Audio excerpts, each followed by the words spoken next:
Le plus grand marché mondial est plus proche que vous ne le croyez. Active Trades vous fournit les outils indispensables pour l'atteindre. Tradez les actions, les indices et le forex avec un partenaire solide et des plateformes mondialement reconnues. Active Trades, 15 années de performance avec vous.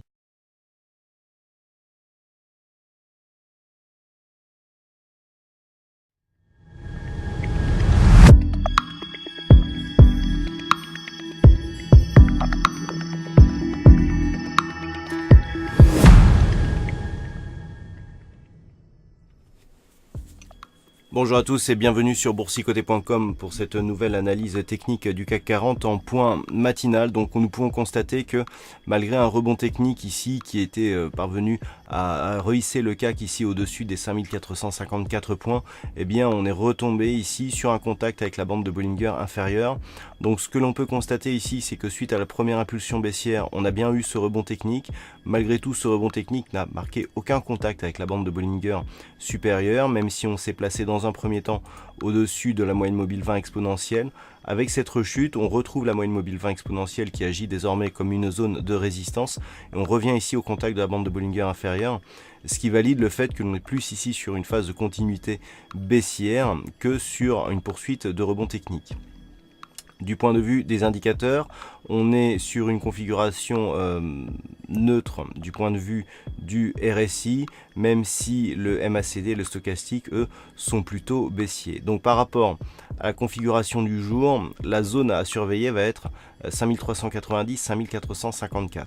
Dans un premier temps, 5390. Vu que nous sommes dans un flux baissier, c'est une rupture éventuelle à la baisse de ce niveau qui pourrait valider la poursuite du mouvement, voire même une accélération. Auquel cas, on pourrait viser d'un point de vue moyen terme un retour sur la zone des 5347 points qui représente donc le début de la zone 50-61-8 qui est donc le prochain objectif en cas de confirmation de la rupture ici du retracement à 38,2 avec donc la zone horizontale des 5309 points qui agira comme niveau d'objectif. Le rebond technique, s'il devait reprendre, tant que l'on n'a pas cassé ici cette zone des 5390, désormais on attend un contact avec la zone des 5520 points. Pourquoi? Tout simplement parce que à partir de ce niveau, si on marque un plus haut significatif sur la zone des 5520, on aurait une progression qui resterait haussière, avec donc des points bas qui seraient positifs et des points hauts légèrement positifs aussi. C'est la seule alternative au scénario baissier que je viens de vous présenter. Donc tout se jouera ici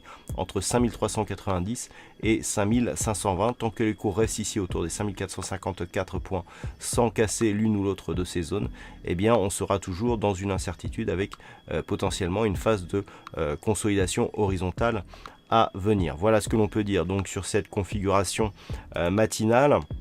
Alors d'un point de vue macroéconomique, nous aurons le discours d'un des membres de la BCE à 10h05 et puis il faudra attendre 10h30 pour avoir les chiffres de la production manufacturière de la Grande-Bretagne, pour éventuellement avoir des chiffres qui pourront ramener de la volatilité.